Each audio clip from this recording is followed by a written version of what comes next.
So you just bought your first used electric guitar online, but when you get it home and look at it, it looks like the strings are made of rusty barbed wire. The frets look like they've got something growing on them, and the bridge is sitting at a crazy 45-degree angle. Today we're going to take it apart, we're going to clean it up, restring it, and do a setup on it. Let's go! Now, if you don't think you have all the tools to do a job like this, not to worry. I've put the links for the tools I use in the description down below. All right, so before we get started, we're going to talk about some of the tools we're going to need. We're obviously going to need a string winder to unwind as well as wind the new strings up. We've got a string wire cutter here. We're going to need a P1 Phillips head screwdriver to take the back cover off, as well as a P2 Phillips head screwdriver to make adjustments to the spring claw inside the cavity in the back. So we're going to start by taking that cavity panel off.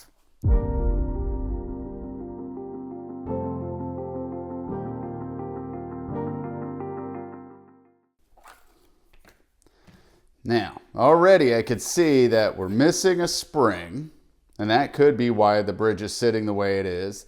The claw is not adjusted properly. So what we're going to do is we're going to flip the guitar over, and you can see I've got this pretty nifty mat and this neck cradle here that we're going to be using to work on the guitar. Now we can take our old strings off.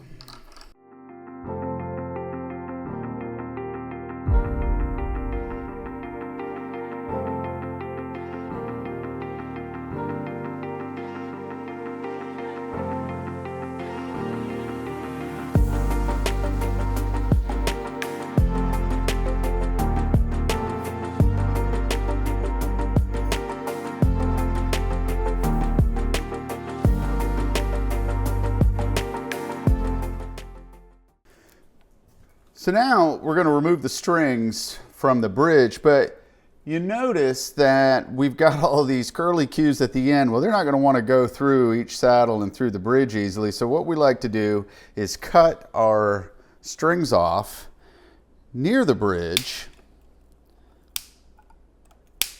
That way we don't have to worry about feeding so much through each one of the saddles back out of the bridge. Now, another thing to keep in mind is on these guitars that may have been neglected, we might find that some of the strings don't want to go through, and when we run into that, like this fifth string, it's kind of stuck in there. Basically what's happening is the end ball is wedged inside of the hole in the block of the tremolo. So I like to go ahead and see which ones are stuck. We've got a fourth string that's stuck, a third string that's stuck, a second that's stuck, and well, the first one and the sixth move through. So I'm going to take those out.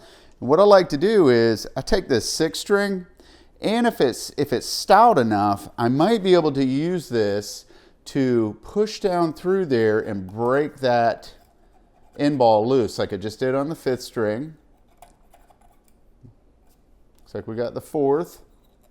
There's the third. There's the second, and we already got the first out. So now all of these will come through, and look at that. I didn't have to use any additional tool to get those out of there. And just be careful with like some of these little end pieces to strings, especially like your first and second string. That is a tiny little diameter wire. If that happens to fall, let's say in your carpet or something, and you're walking around barefoot and you find that in the middle of the night, oh man, that hurts right there. So make sure you have them all accounted for and you dispose of them. All right, so it's not going to be every time that you come across a used guitar where the frets are going to look as cruddy as these two, but some extra tools that I like to use to clean the frets up are going to be just a couple of different sizes of masking tape that I can lay on the fingerboard to protect the fingerboard from me scratching it, and then just like maybe a little piece of Scotch-Brite pad to clean the frets up. Now, I don't like to use steel wool on electric guitars because as the steel wool breaks apart, it gets immediately sucked over to the pickups, and then you've got all this fuzz on each of the magnetic pole pieces there. So we try to stay away from steel wool whenever possible on an electric guitar. Acoustic guitar, we can get away with it, but definitely not on an electric guitar. So I'm just going to start putting some tape here around each fret.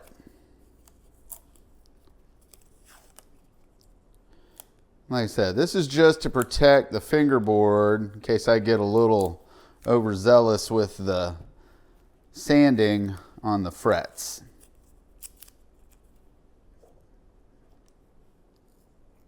And I'm just putting it right up to the edge of the fret wire.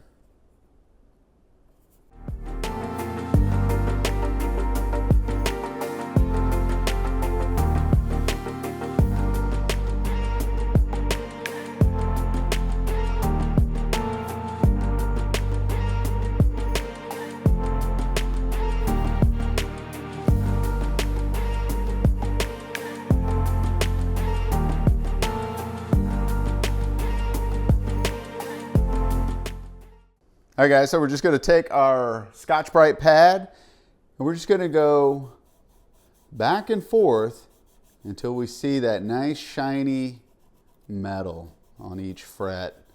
Just try to get all that buildup, that tarnish off, oxidation. And look at that, that one's already shining nicely. And having the masking tape on there means that we can get a little more aggressive with polishing and not worry about scratching up our fingerboard.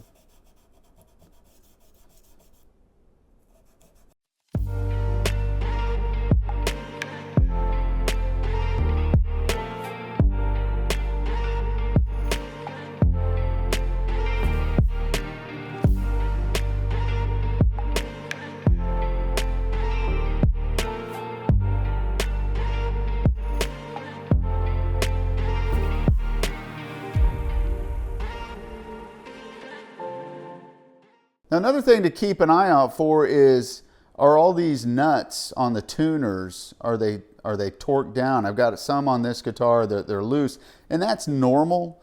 The more you know, every time you're tuning the guitar and just using it, these will eventually kind of work loose. So on this Fender, it's a 10 millimeter. So I just like to kind of come along and just torque them down. Don't have to do them crazy tight because you don't want to crush the wood, but you're just trying to make sure everything is snugged up. That way you don't have any weird tuning issues, things like that. Yeah, some of these were really loose.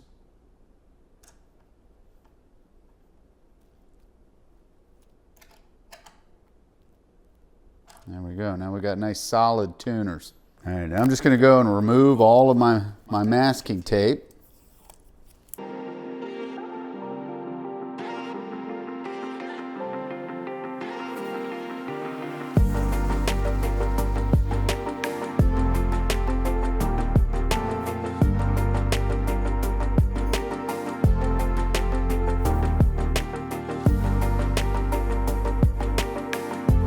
Now, these springs are in the wrong location. So I'm going to move this one and this one. I'm going to even out our claw, kind of give us a starting point.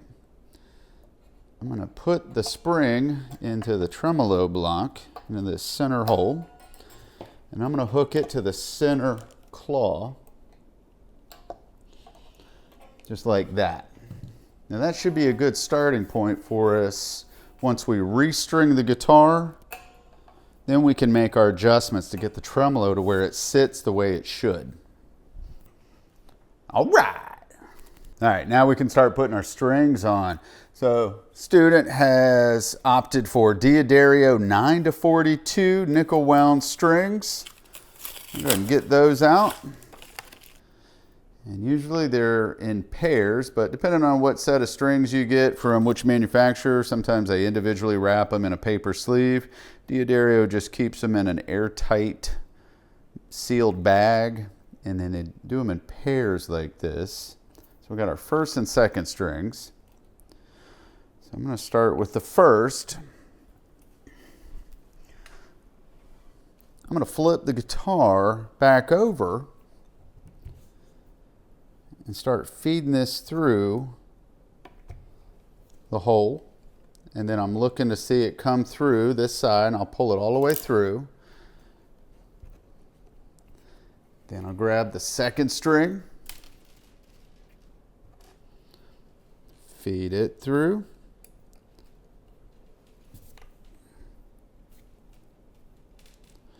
Sometimes, depending on how the saddles are sitting on the guitar, we might have a little bit of an issue lining it up.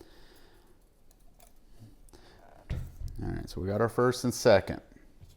While I'm down here at this end of the guitar, I might as well feed all 6 of them through. So now we'll go to the third string. And when you get to the third and fourth strings, if they're a pair like this, how do you tell which one's the third and which one's the fourth? Well, the fourth string, if you run your fingernail on it, your thumbnail, you'll hear that sound that the third string doesn't have. And that's because the fourth string is a wound, or it has a wrap around it, that the third string is plain steel. Kind of flip the guitar back over, feed our third one through, like that.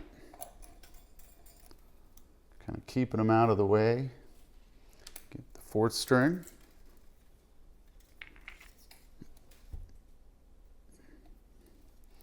We're feeding it through.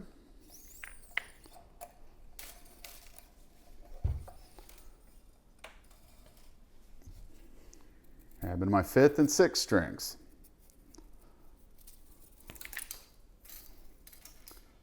Paying attention to which one is the fifth. Now Diodari also color codes the ball ends. So there's a little color code on the back of the package that tells you which string is which. We've got our fifth string.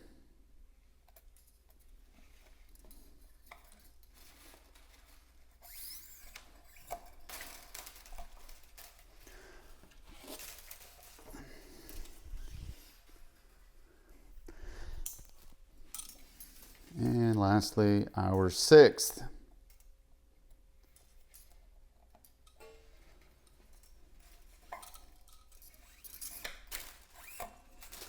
And just pull them all up, making sure there's nothing exposed in the block underneath the tremolo.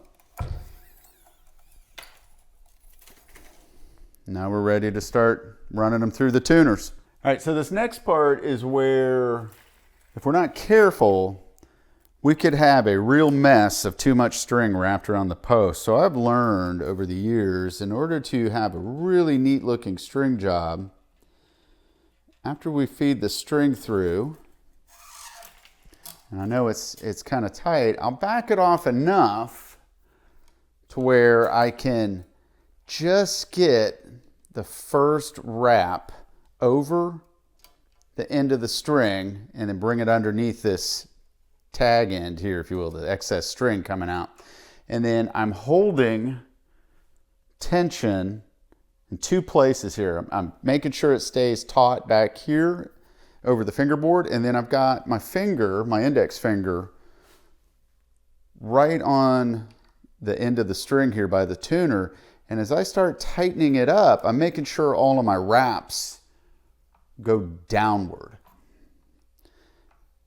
And on the 6th, 5th, and 4th strings, I try not to get more than 2 or 3 windings around the post.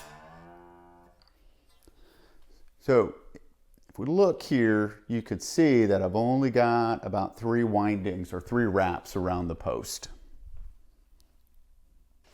From there, I can take my wire cutters and I'm going to cut off the excess. I try to get as close to the post as possible, because if you leave too much sticking out, eventually you're going to get yourself snagged or stuck on those ends right there, and they can really hurt. So we move on to the 5th string. I'm going to do the same thing. Feed it through the hole.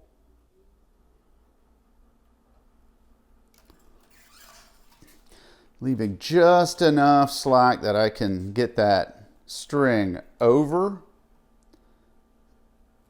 and then bring that tag end of the string, that excess, above it. So I wrapped the string underneath this tag end. I do a lot of archery, so I'm used to using that term tag end, especially when it's like time to do work on the bowstring. We got any fellow archers in the audience? Leave a comment down below.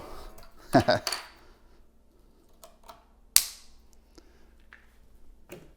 right, we got our 4th string now. You can see on that 5th string, by the way, I've got 3 wraps around the post.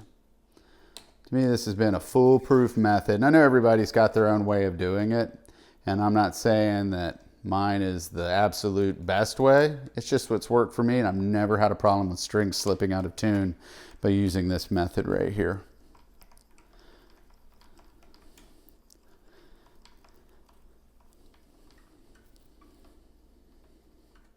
And as you get to smaller diameter strings, such as the 4th string, you can afford to have a little excess. But even on this 4th string, looks like I've got about 3 wraps of string around the post, which I really like that. Clip it off flush. Moving on to our 3rd string. Feeding it through. Now on these, because the 1st, 2nd, and 3rd strings do not have a wrap or winding around them. They are plain steel. So I might leave a little bit more slack so that I can get an extra wrap or 2 around the post. That really ensures that we don't have any string slippage. And plus it's a smaller diameter wire, so I can afford to have more windings around the string post.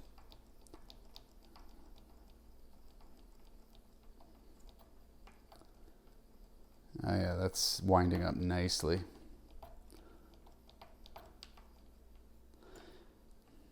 Now on this one, I kind of got a little overzealous with the amount of slack I had in it. And it looks like I've got maybe 5 wraps around there, which is okay.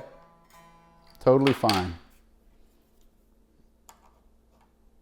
Like I said, on your 1st, 2nd, and 3rd strings, you can afford to have more windings. But on your 6th, 5th, and 4th strings, not so much. You'll find that the string gets down to the base of the tuner and you're still not completely strung up enough, and then you've got this big mess. And it'll function, but it's kind of ugly. Now I got to remember, as I'm tightening up my 1st and 2nd string, that we had this string tree, that we don't want to tighten it all the way yet. We got to get to where we're kind of almost there, and then put that string underneath that little string tree. And of course, also making sure that each string is going into each slot in the nut here. Just like that. And we got our 1st string now. Last one. We're almost done. Not only are we almost done, but man, doesn't that look really good.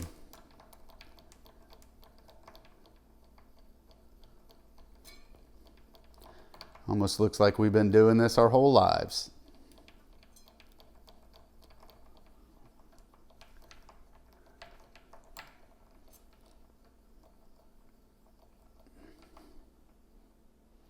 Once again, making sure we're leaving enough slack that we can get under the string tree. Making sure it's aligned in the slot in the nut. And there we go. Look at that, guys, you did it. Not only do we have beautiful wrapped tuner posts, right? But we've also got some polished frets, and we know this thing's going to be rock solid.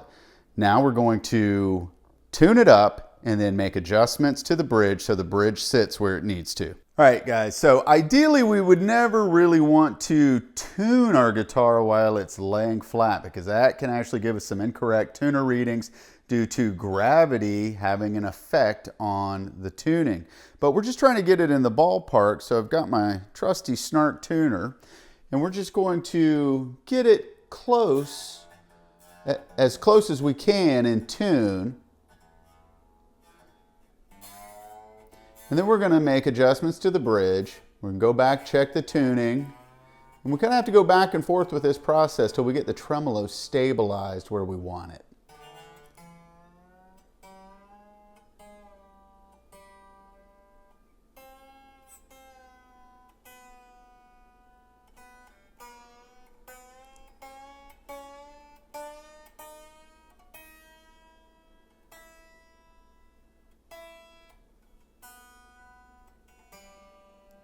And of course with a floating tremolo or a floating bridge, every time I make changes to another string, the previous strings are going to tend to go flat because we're changing the tension on the bridge versus the springs that are counteracting the force of the strings. So we're pretty close. I'm going to turn the guitar around real quick. That way we can kind of take a look at the bridge end and see what we're up against here. So if we look,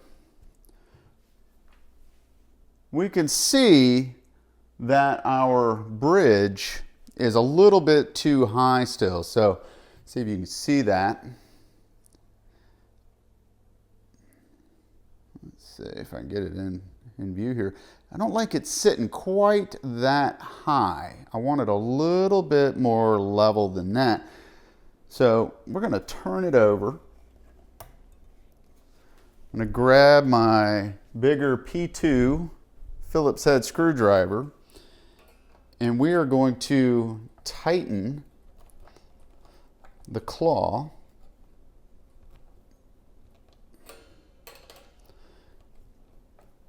and making sure that both screws go in evenly, so that claw is basically, the end of it is parallel to the front edge of this cavity back here.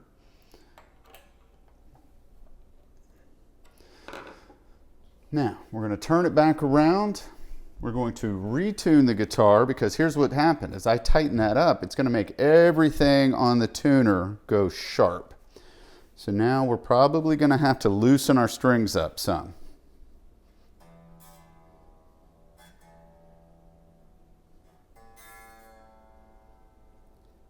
And what that's going to do is that's going to loosen some of the tension on the bridge as well, and it should sit a little lower.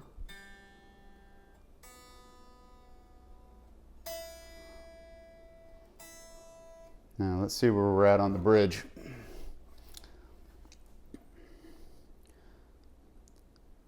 It's getting closer. I think I'd like it to be a little bit more level than that. So we'll kind of tighten them in, screw them in a little bit more.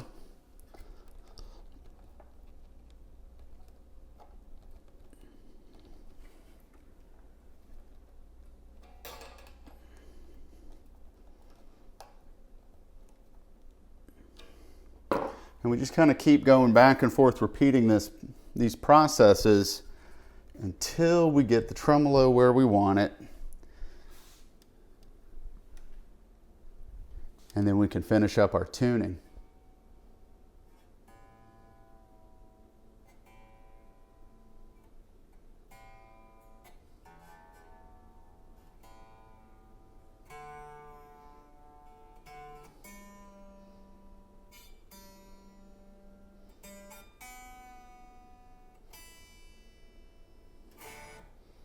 Now, let's check it out. All right, that's about where I like it to sit. And of course we can see there's a little bit of rust on those screws for each saddle that I missed. I'll clean that off in a little bit. But that's about where I like it to sit for a tremolo on a Fender. All right, guys, there you go. You've restrung and did your own setup on your electric guitar. And I tell you, it sure beats taking it somewhere and hoping that they get it done right. And not to mention the wait time. They might tell you that it'll be 2 weeks when in reality, this took us less than an hour to do this. So the only things left to do now, we're just going to put the back cover on. Then we're going to tune it up and then we're going to play it.